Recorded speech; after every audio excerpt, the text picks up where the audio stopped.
마태복음 6장 33절, 요한복음 14장 2절 3절 말씀입니다. 같이 한번 합독을 하겠습니다. 같이 읽습니다. 시작. 그런즉 너희는 먼저 그의 나라와 그의 의를 구하라. 그리하면 이 모든 것을 너희에게 더하시리라. 내 아버지 집에 거할 곳이 많도다. 일러스되리라. 내가 너희를 위하여 거처를 예비하러 가노니 가서 너희를 위하여 거처를 예비하면 내가 다시 와서 너희를 내게로 영접하여 나 있는 곳에 너희도 있게 하리라. 아멘. 옆 사람과 같이 한번 인사하겠습니다. 만나 뵙게 해서 반갑습니다. 인사합니다. 자, 건강한 모습으로 다시 뵙게 돼서 감사드립니다. 자, 제가 이제 설교 원고를 다듬으면서 이번 주 같이 고심을 많이 한 적은 없는 것 같아요. 설교 원고를 단톡방에 그대로 올려드렸습니다. 방대한 자료를 제가 올려드렸는데 PPT도 가다 보니까 조금 좀 늦어져서 좀 죄송하다 하는 말씀을 좀 드리고 싶습니다. PPT 중에 제가 연세대 김영석 교수님의 프로필 올려놨는데 있으면 한번 올려줬으면 좋겠어요. 준비가 됐나요? 가장 존경받으시는 크리스천이시죠. 학자이신데 올해 나이가 106세라고 합니다.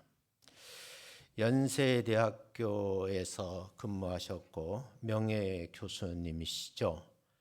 이분이 근자에 유튜브 영상을 올려놓았습니다. 그 유튜브 영상을 여러분 같이 시청하시면서 오늘 말씀의 결론으로 먼저 제시하고 말씀을 같이 나누겠습니다. 한번 보시죠.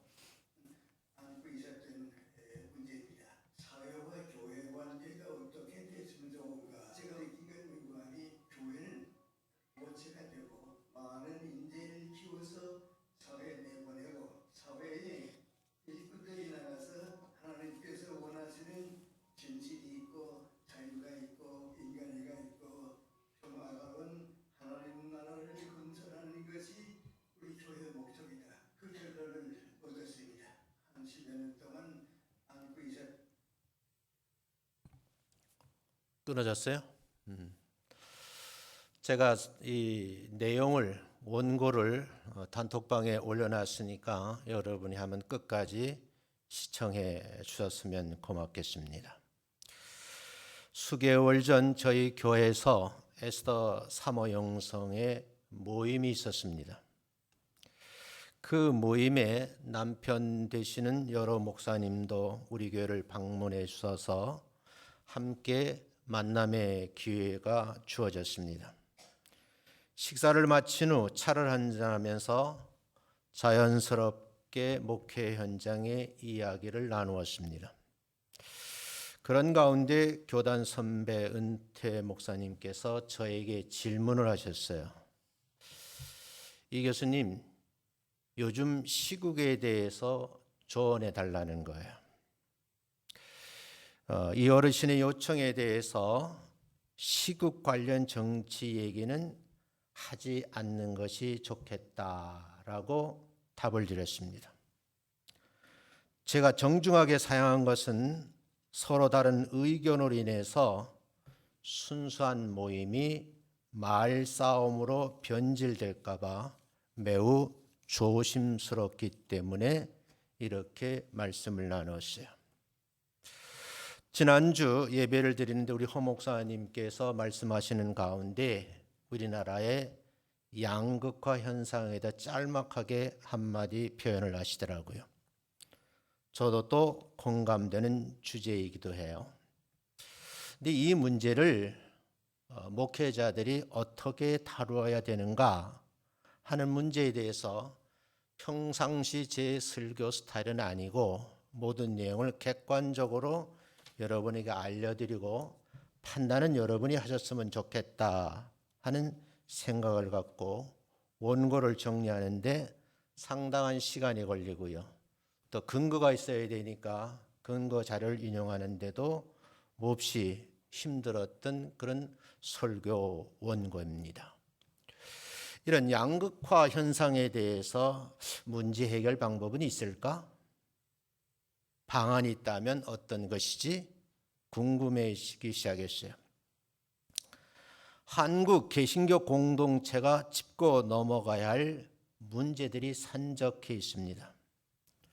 원하지는 않지만 생각하지도 못한 일들이 자연스럽게 내 마음속으로 스며들어오고 있고, 가정 안으로, 교회 안으로, 근무진 직장 안으로 밀려 들어오고 있는 것이 지금의 시국 상황입니다.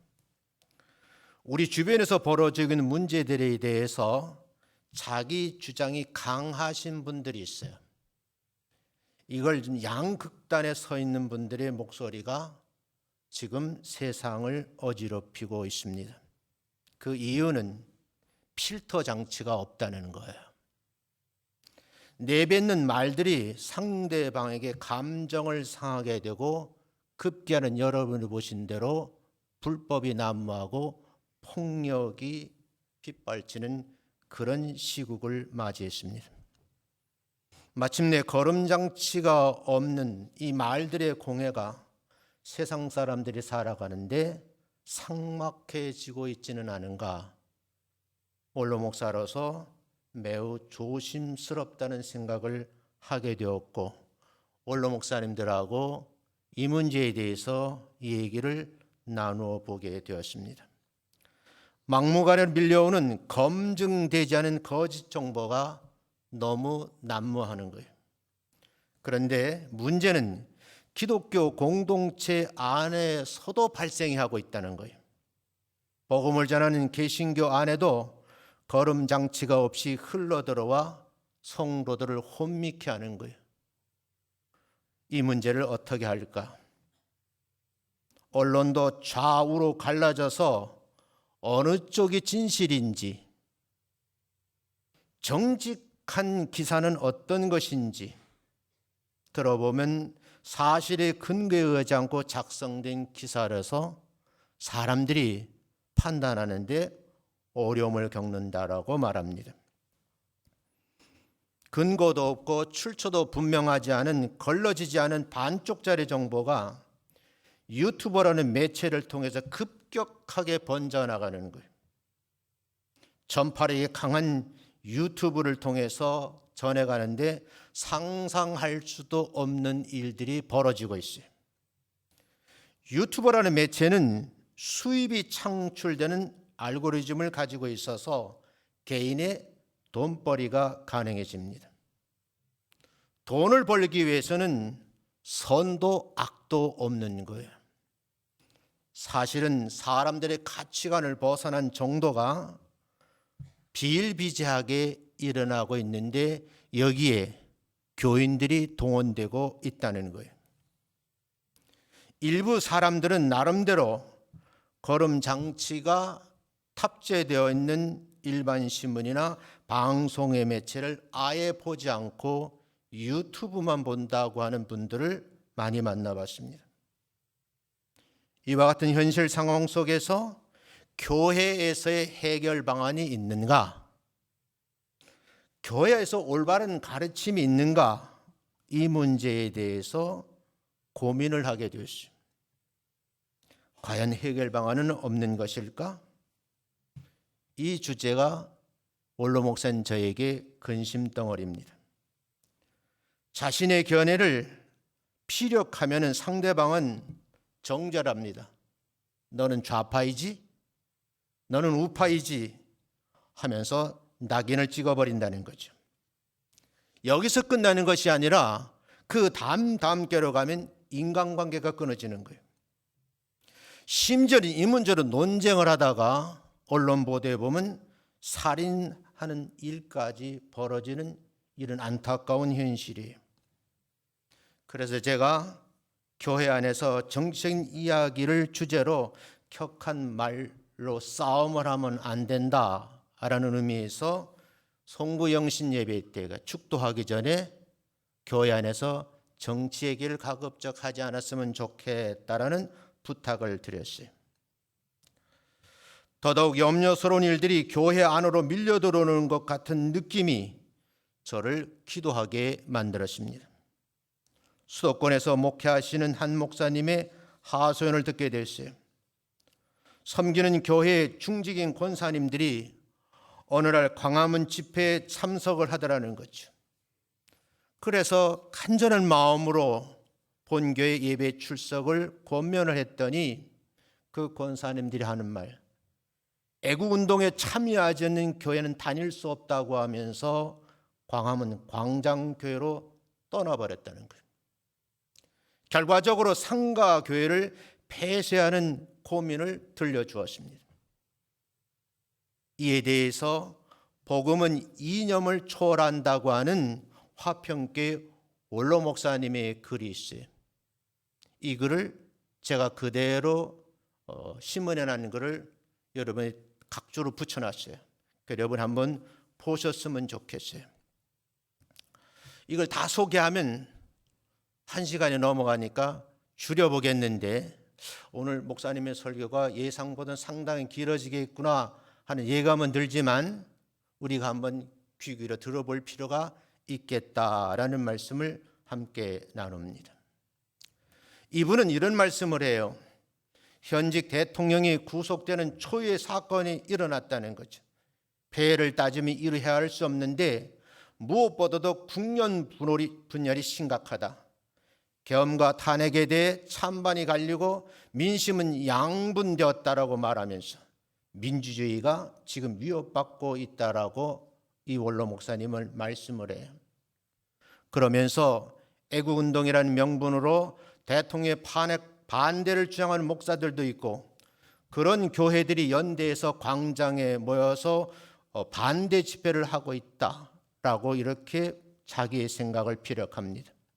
그런데 이 원로 목사님 얘기는 목사에게 탄핵 찬성파인가 반대파인가 주시하고 있다는 거예요.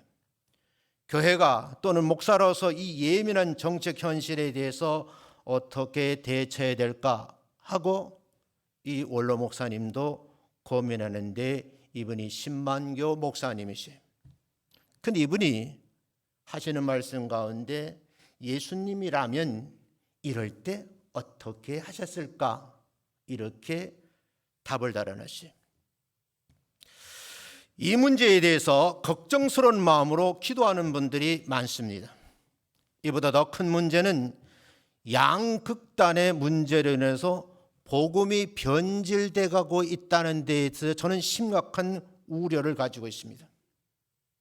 그래서 한 번쯤은 점검해보고 공동체에 유익이 된 내용으로 여러분하고 생각을 공유해야 되겠다라는 생각을 하게 됐어요. 성경으로 돌아가 보겠습니다. 본문 말씀을 보면 인간이 살아가는데 두 영역에 걸쳐져 있다는 것, 그렇게 설계되어 있습니다. 이런 전제 조건이 있음을 현실적인 인식부터 하자는 거죠.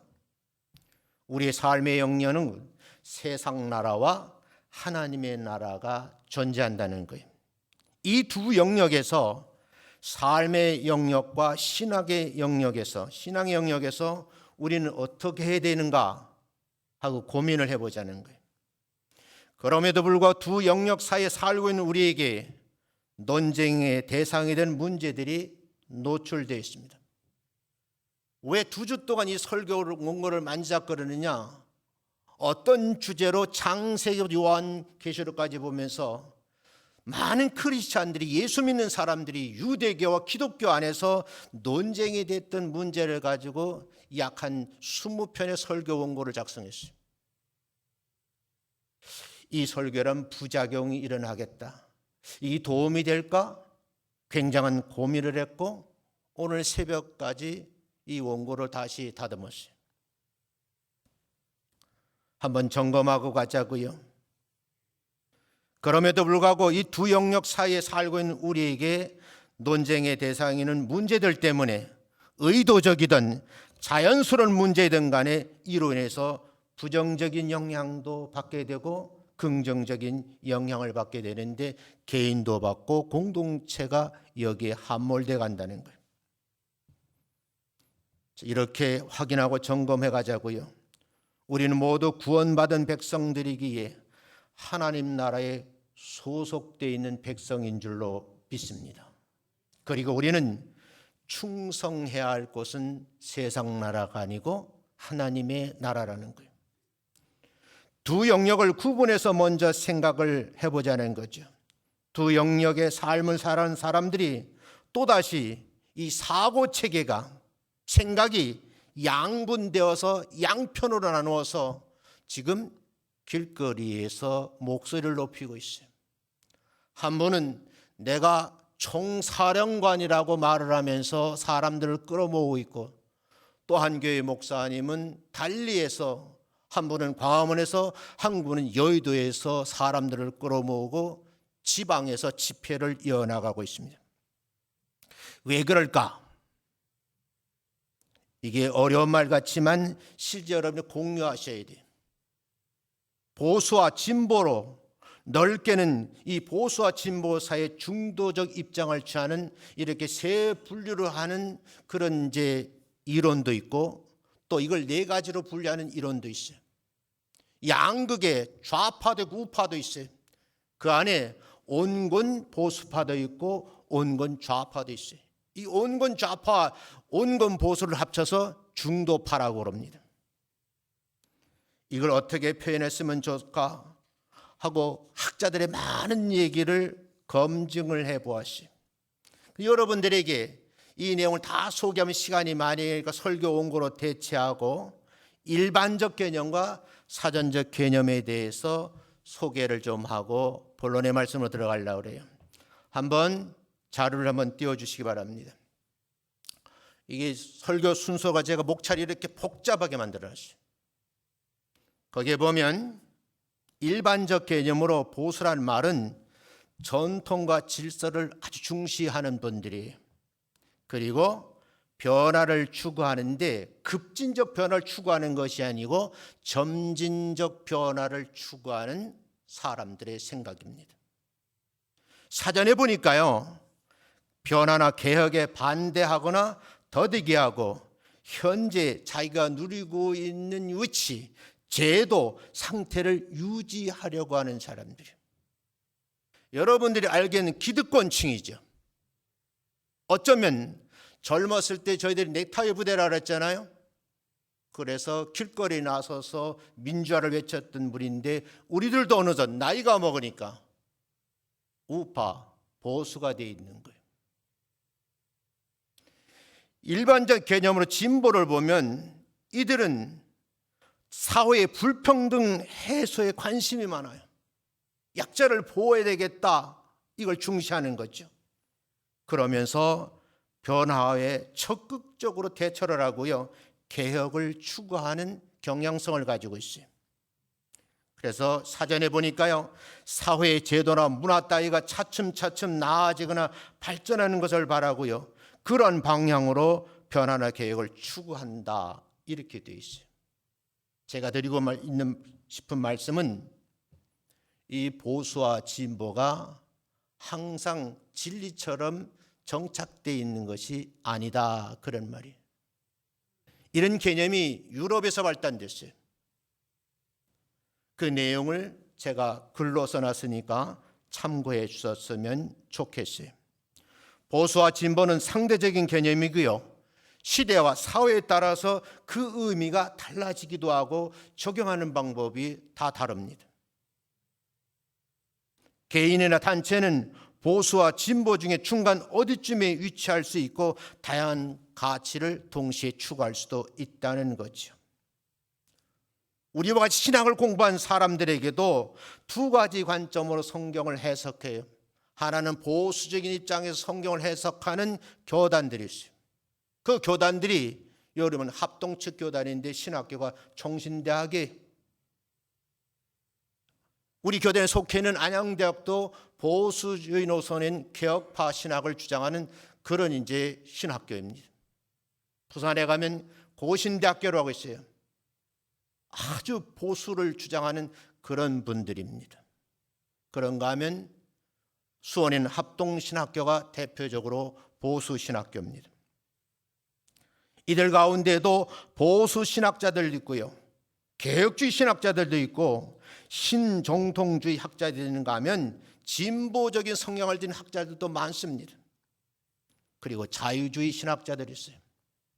같은 장로교라는 그런 교단을 형성하고 있는 교단들 가운데 기독교 한국장로교회는 자유주의를 신봉합니다.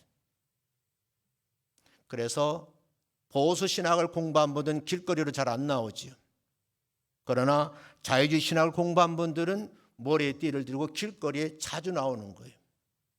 보수신학을 공부한 분들은 개인구원을 강조해요. 자유신학을 공부한 분들은 사회구원을 굉장히 주장을 합니다.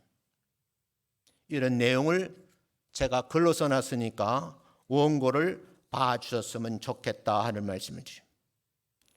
이 서구에서 발전된 개념인데요, 스펙트럼이 굉장히 넓어요. 실제로 개인의 단체는 보수와 진보 중간 어디쯤에 위치할 수 있고 다양한 가치를 동시에 추구할 수 있다는 거예요. 자료를 보니까요, 프랑스 의회에서 했던 일이 옳고 그름을 가지고 논쟁을 하는데 한쪽을 주장하는데 오른쪽에 앉아서 우파가 되었고요, 또 다른 주장은 좌쪽에 좌파가 되었다는 거예요. 이 개념이 우리나라에는 학문적으로 들어왔는데 우리는 독특한 현상을 가지고 있습니다. 우리나라는 여기에 북한과 대치해 있는 그런 또 엄연한 현실이 가지고 있습니다. 우리나라 사람들은 공산주의 폐해를 알고 있는 거예요. 아무리 이념이 중요해도 몸서리 칠 정도로 공산주의의 폐해를 몸으로 격하게 경험한 우리 어머니 아버지 세대들이 있어요. 우리 이런 것을 바라보면서 획일적으로 구분해서는 안 된다는 말이죠. 보수와 진보라는 틀에 모든 사회 현상을 획일적으로 구분한다, 학자들은 매우 위험하다고 말을 합니다. 그런 점 다양한 관점에서 시국을 바라보고 시안을 바라보는 것이 옳지 않을까, 그런 생각을 해요. 본문 말씀으로 보겠습니다. 마태복음 6장 33절을 보면 이렇게 되어 있어요. 너희는 그랬어요. 예수 믿는 우리들 말하는 거죠. First, 먼저 해야 될 일이 있다. 먼저 해야 될 일이 뭐냐? 그의 나라와 그의 의를 구하라는 거예요. 예수 믿는 사람 세상 속에 함께 살지만 하나님의 나라의 백성들이기 때문에 제일 먼저 해야 될 일이 하나님의 나라와 하나님의 의를 구하는 삶을 살아라고 6장 33절에서 기록되어 있어요. 요한복음 18장 36절에 보면 예수님께서 특정 질문 답을 하셔요.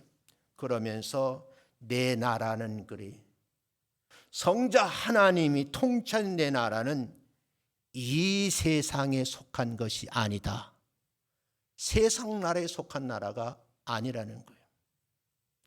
만일 예수님이 통치한 이 나라가 세상에 속한 것이었다면 종들이 싸워서 나를 유대인들의 손에 넘겨주지 않았을 것이다.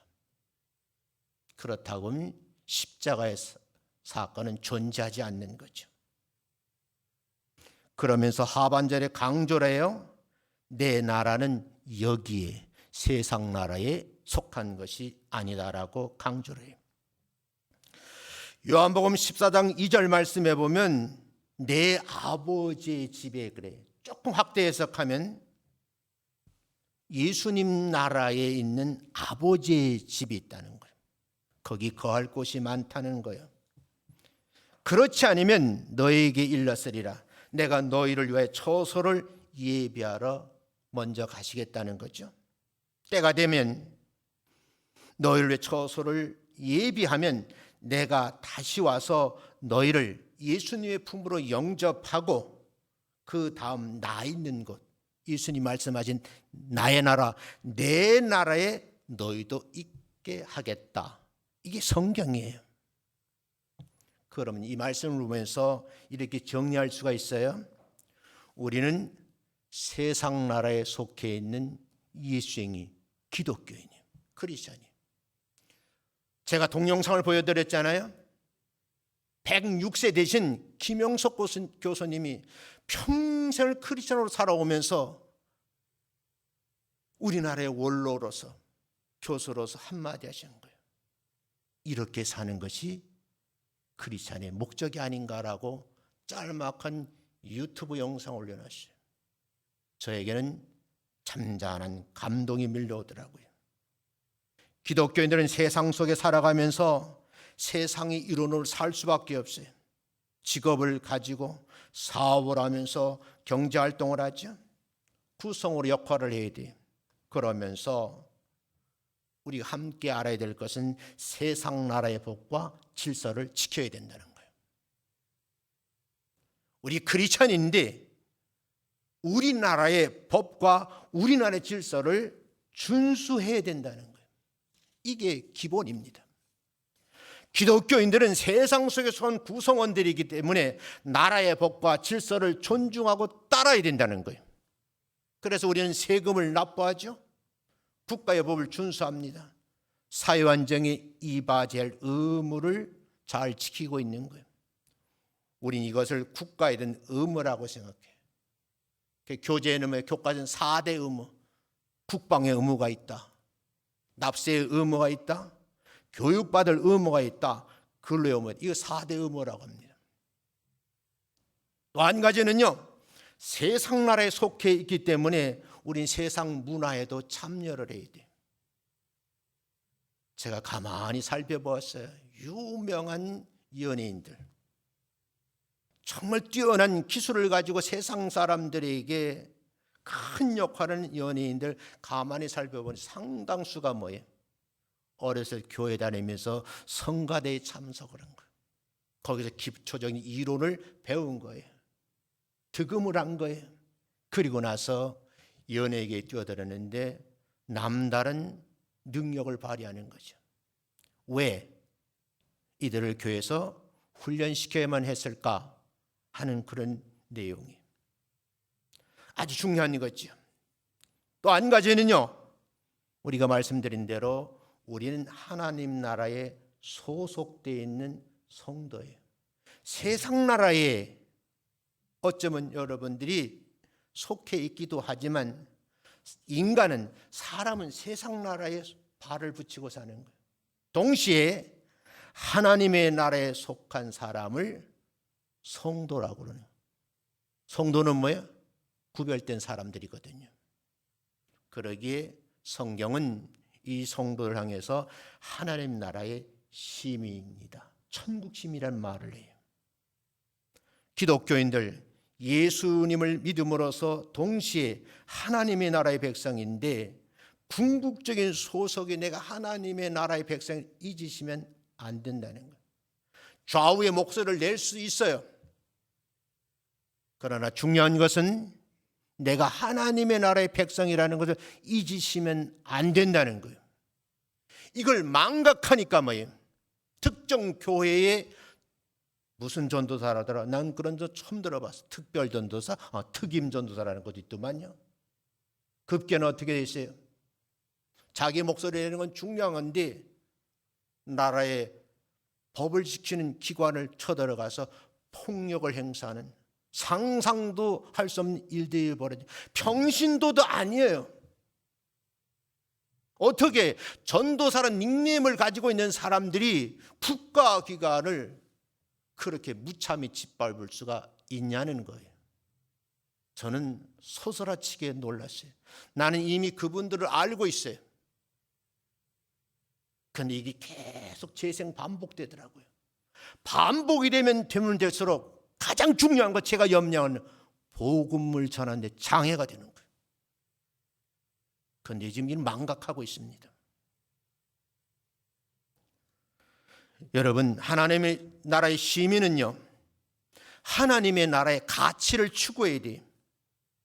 기독교는 세상의 가치관도 중요하다고 생각하지만 하나님의 나라의 가치를 분명히 알고 계셔야 돼요.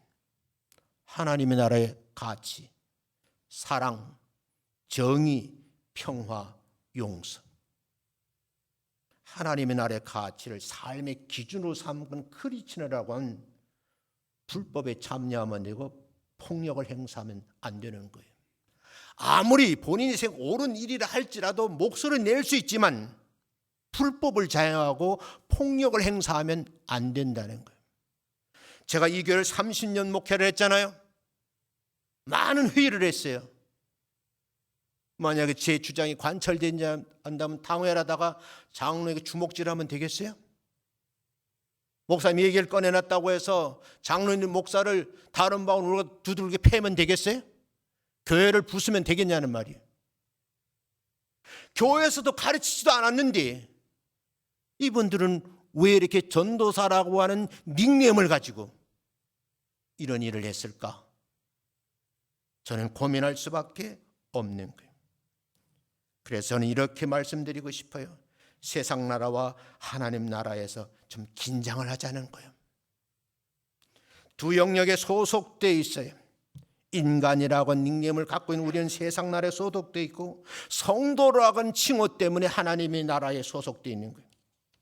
기독교인들은 세상 나라와 하나님의 나라 이 두 가지 소속사에서 긴장을 하자는 거죠. 세상의 가치관과 하나님의 가치관, 이게 혼용될 수도 있어요. 이걸 또 분별하지 못하는 분들도 있어요.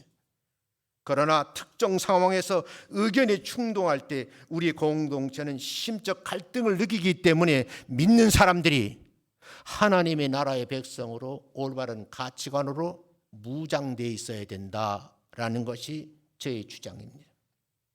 그러기 위해서는 두 영역 소에 소속되어 있는 사람이면서 성도에게 우선순위가 있다는 거예요. 우리의 우선순위는 하나님의 나라의 가치를 온 세상에 전하는 거예요. 근데 여러분, 이 우선 가치가 밀려나는 거예요. 세상 일 때문에 우선 가치가 밀리다 보니까 하나님을 믿는 전도라는 사람이 폭력을 하는 거예요. 존재할 수 없는 거예요. 있어서는 안 되는 일이. 세상의 이익보다 하나님의 나라의 가치를 우선시하고요, 하나님의 뜻대로 살아가는 것을 우리는 먼저 선택을 해야 돼요. 그러기 위해서 정제된 말과 철저된 행동을 해야 되는 거예요. 그런 양식이 몸에 배어 있어야 돼요.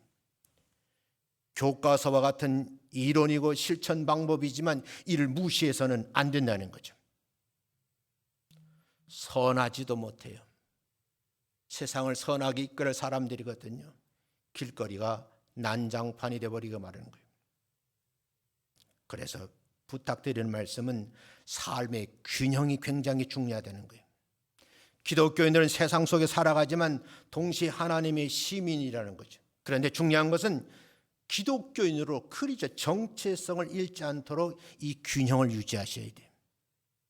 세상과 분리되지 않으면서도 세상에 물들지 않는 삶을 우리에게 요구하고 있는 거예요.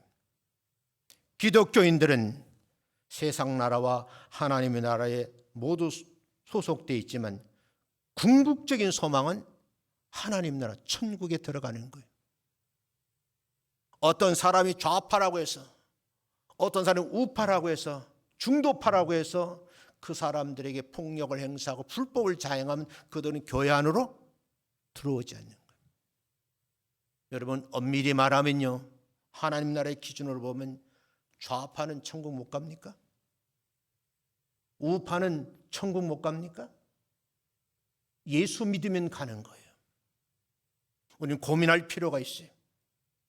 그래서 오늘 최고의 지성이신 김영숙 교수님의 고언을 영상을 통해 여러분에 나누어 드렸는데, 다시 한번 유튜브에 검색해 보시고 이분의 말씀을 곰곰이 저의 결론이 아니고 대표적인 한국의 평신도이면서 크리스찬이고 철학자이신 이분의 얘기를 한번 되새겨 보라, 그런 말씀이에요.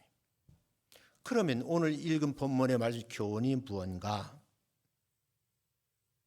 사실은 우리의 생각이 작게는 두 가지, 크게 네 가지, 또 세 가지로 정리한다 그랬어요. 겹치기도 하고 이런 생각들이 우리의 사고에 깊이 자리 잡고 있어요. 이거를 체계라고 그래요. 그런데 중요한 것은요, 성경은 말하길 세상 나라는 덧없을 뿐만 아니라 불완전하다는 거예요. 우리도 좀 시간이 지나면요, 언젠가는 우리 후손들이 지금의 우리 상황을 보고 그때 우리 엄마 아빠는 이런 사람이었어 라고 평가를 할 겁니다. 저도 나이를 먹으니까요, 개혁을 부르짖던 사람이에요. 보수신학을 공부했잖아요. 학자로서 사회복지학을 공부해요. 사회복지는요, 좀 진보적인 성격이에요. 이 얘기를 나누면 시간이 많이 가니까 할 수는 없어요. 이게 영국 사회복지발달사의 기록이 되어 있어요. 영국이 경제 대공황이 오니까 중산층분, 기득권이잖아요. 보수파들이. 이 사람들은 자기가 가지고 있는 지식과 가지고 있는 재산을 가지고 어려운 사람을 도와줬어요. 그러면서 자기들에게 말 잘 들으면 단서주왕이 있어요. 한편은요, 캠브리지, 옥스퍼드 대학생들이요, 이 어려운 사람들을 어떻게 도와줄까 하고, 이번 물질이 많이 하는 대학생들이니까 실제 지역에 나가서 생활을 개선하고 도움을 많이 도와줬어요. 그리고 그 옥스퍼드 캠브리지 대학 출신 목사님들이 최초로 사회복지관을 만들었어요. 그게 뭐예요? 토인비홀이에요. 우리나라에도 최초의 복지관이 태화여자복지관이, 종로 2가에 가면 중앙감리교환이 있어요. 이걸 여러분 보수와 진보의 논쟁으로 보지 말자는 거예요. 저는 신학을, 보수신학을 공부했어요. 깊은 학문으로 사회복지로 보면 이건 진보예요. 그리고 공존해야 되거든요. 우리가 한번 생각해 볼 필요가 있다는 거예요.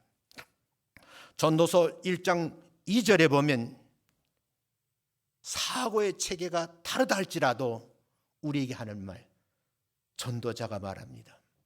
헛되고 헛되며 헛되고 헛되니 모든 것이 헛되다. 왜 이렇게 말을 했을까?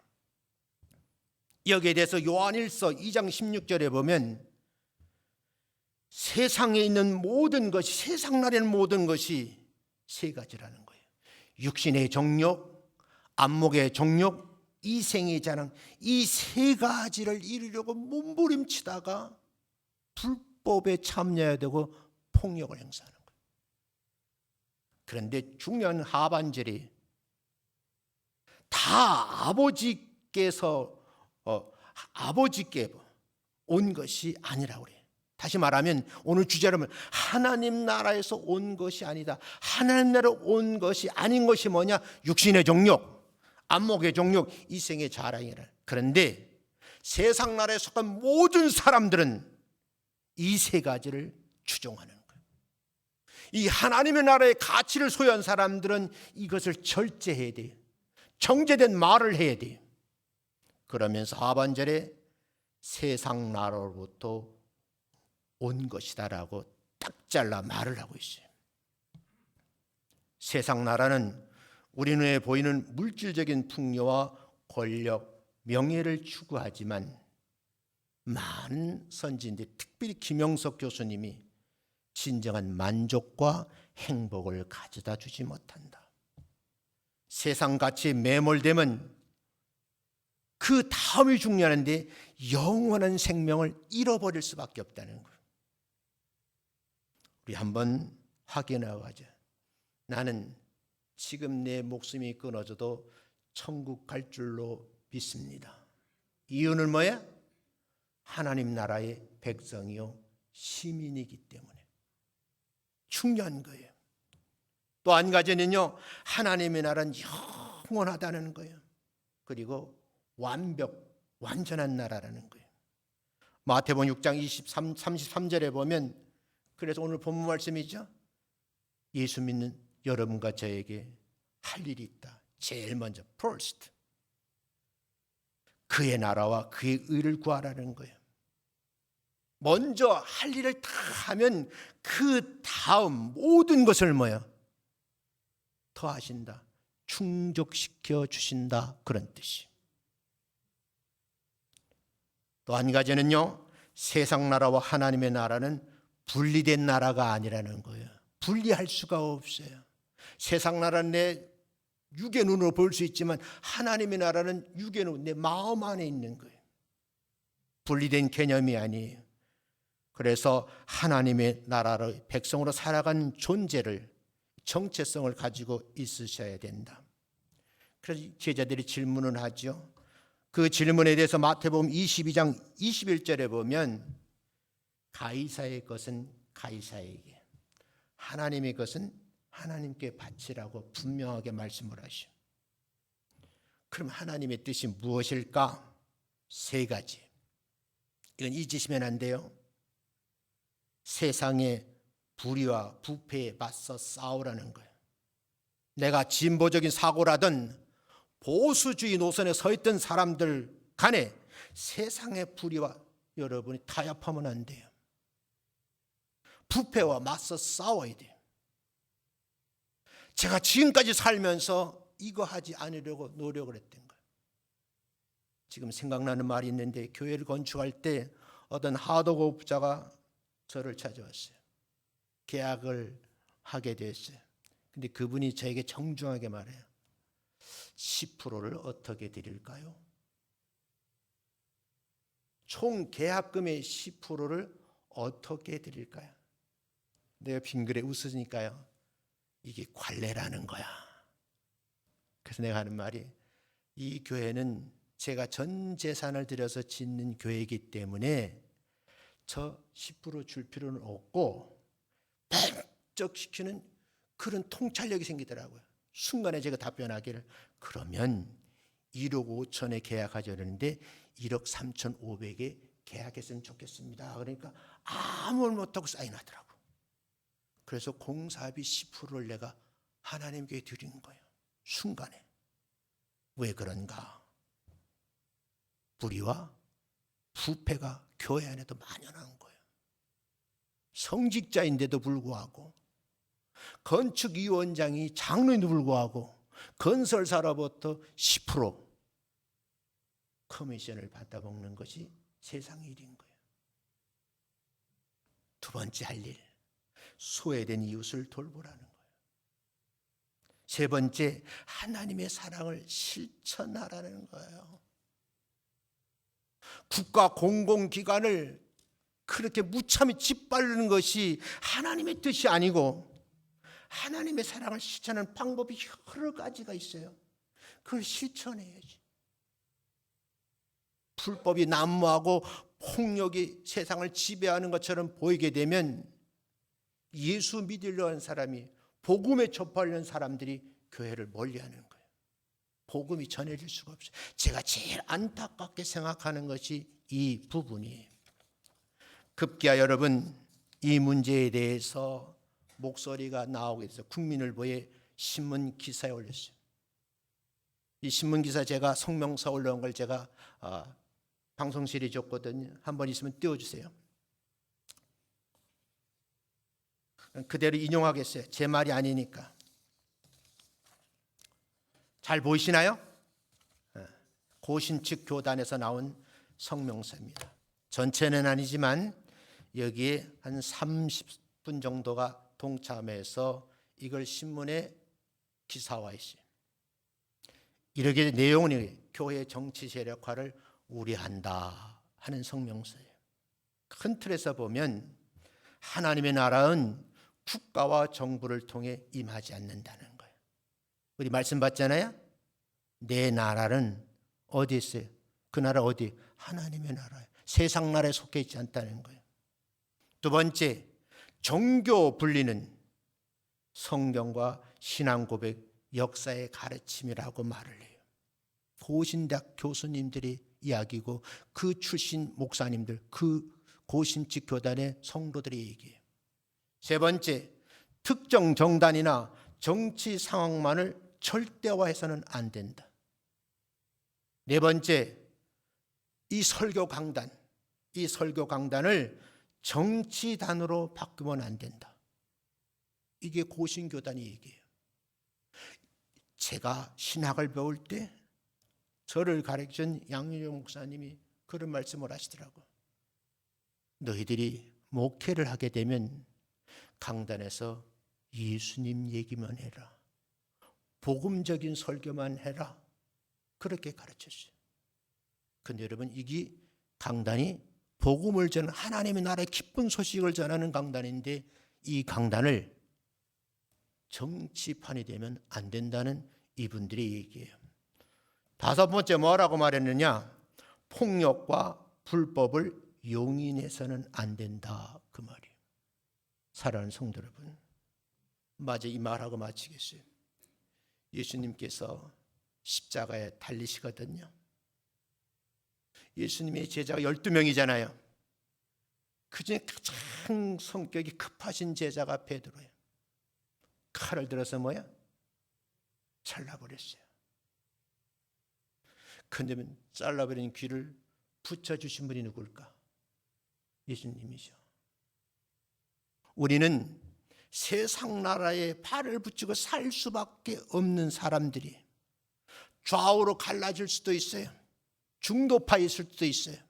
중요한 것은 하나님 나라의 시민이라는 백성을 잊으시면 안 된다.